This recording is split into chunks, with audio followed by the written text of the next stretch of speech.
What is going on, guys? It is Laker Nation all day. You know how we do in here. It's all about us, and I'm so hyped.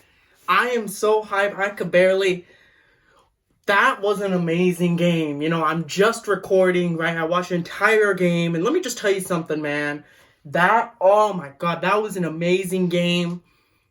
We finally won 3 in a row, but let's cut straight to the chase because there's a lot to talk about, okay? Let me just talk about Austin Reaves first, okay? Because he hit the game winner. The Austin Reaves that came off the bench, the Austin Reaves that provided 15 points and 7 rebounds, 5 of 6 from behind the arc. I mean, Austin Reaves is that guy. He is our Caruso, essentially, is what he is. He makes a smart play. He has a high IQ. He shoots better than Caruso. I mean, I'm not saying he's better than Caruso, but I'm saying he essentially replaces Caruso in a sense. He fits that role, that backup, to Russ or whatever the case is, comes off the bench, brings energy, hustles, right? Does a lot of the things that the stats might not show. So, Austin Reaves, man, you're the real MVP for hitting that game winner. Because I was about to say, if we were about to go into double overtime because Kleba decided to hit another 3, a bank shot fadeaway 3, that would just be deflating. But Austin Reaves, man, I mean, he came through, and I want to see this.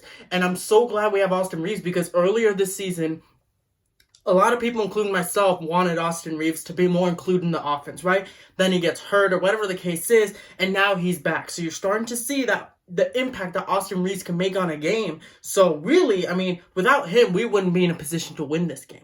I mean, the amount of times that he dove for a ball, the amount of times that he deflected a ball, the amount of times that he made a clutch 3 when it mattered most, when it seemed like that we would not come back, right? We had a fourth quarter comeback, right? Part of that was because of Austin Reaves. So Austin Reaves, you're the real MVP. But let's just go from top to bottom in terms of some of the players, and we'll just go from there, all right? LeBron James, 24 points. I think LeBron James really came in and set the tone in the first quarter, right? He came out aggressive. I don't believe that we've won 3 in a row this year, and we've finally done it. LeBron James, he made the passes, right? In terms of the offense in the fourth quarter and the overtime period for LeBron, he didn't necessarily shoot well or whatever the case was, but I'm not going to say anything bad about LeBron. He only had 2 turnovers, and knowing the kind of ball handler LeBron is, he tends to get at least 4 to 5. So I'm surprised that he only had 2.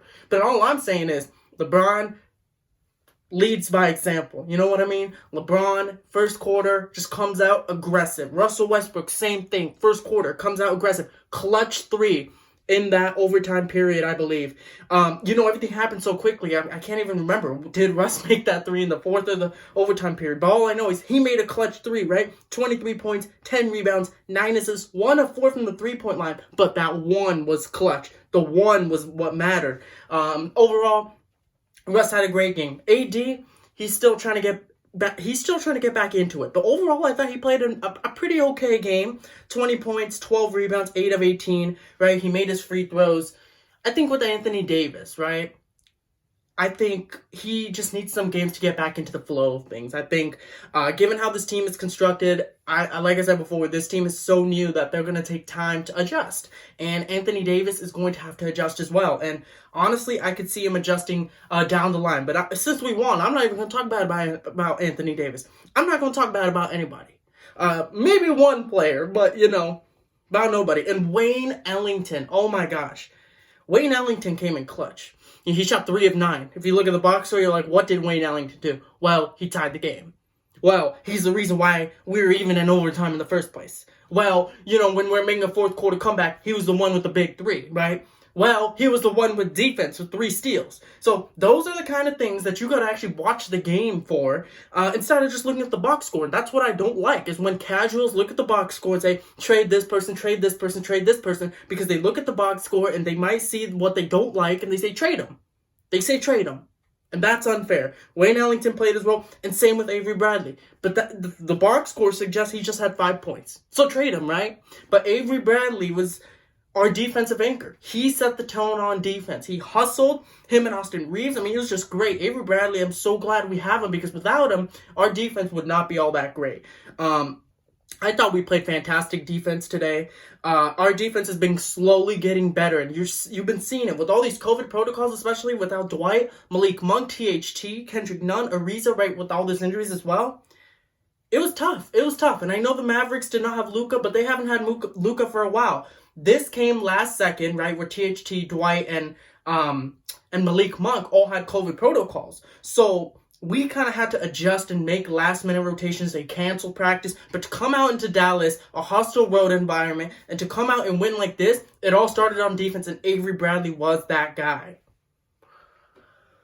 And then Carmelo Anthony just coming in and scoring a couple baskets. But overall, I mean, this was just a great win. This was a great win because we finally won 3 in a row. This was a statement win. This goes to show that, yes, like despite the obstacles that we've had to deal with this entire season so far, we've come out and we've somehow overcame those. Now it's time to start getting more and more wins, am I right? Like now we're 16-13, right? Now we're on a 3-game winning streak. Now we can actually start to grow some momentum. This is what I was talking about earlier when we lost to the Grizzlies without John Morant, Dillon Brooks.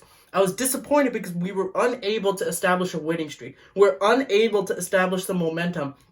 But we've been winning a lot of our games recently. And, yeah, people say, oh, it's just against the Thunder. It was against the Magic. Well, what about this one? You could say it was without Luka, but the Mavericks have a pretty solid team outside of Luka Doncic. And to come into Dallas with the situations of the COVID protocol, I don't know how the NBA is going to deal with that moving forward, but this team is something special. And you're starting to see it slowly, right? It's not going to happen overnight. And like I mentioned before, LeBron's team with the Heat and the Cavs, they didn't start off too hot either. But once it got to the later portions of the season, I'm talking like January, February, that's when you saw them really take off. And, honestly, when this Laker team turns it on, it's really, really hard for a team to stop them. So when I'm hearing people like Jeff Van Gundy saying, the Lakers need to make tweaks to this roster in order to compete with Golden State and Phoenix, I disagree with that. I just believe that we need to stick with the roster that we have. We need to establish better chemistry moving forward, which we are doing. And our defense will fall into place, right? I mean, Frank Vogel, he is a defensive coach, right? And slowly but surely, they will be better on defense long term. But I'm excited. I'm actually very excited for this team. I think this team has a lot of potential to do great things. I predicted them to win the championship this year for a reason. It's games like these that we prevail. We're 5-1 in overtime for a reason. We know how to win in these kind of clutch situations. While the teams like the Mavericks and whoever else wants to keep chucking up threes or whatever the case is, we're making smart plays. We're not taking many forced threes as opposed to some other teams, right? I mean, I'm just looking, you can look at the stats and suggest that, all Dallas did was shoot threes. And they technically did. It was so annoying. And that's why I don't like the league as much anymore. But all I'm saying is, man, we're going to be something special. I could feel it. Drop a like if you guys enjoyed the video. Comment down below what your guys' thoughts were on this win. I mean, I'm hyped, and I know you guys are hyped too. So let me know what your thoughts are in the comments down below, and subscribe more. Alright guys, peace out, and go Lakers.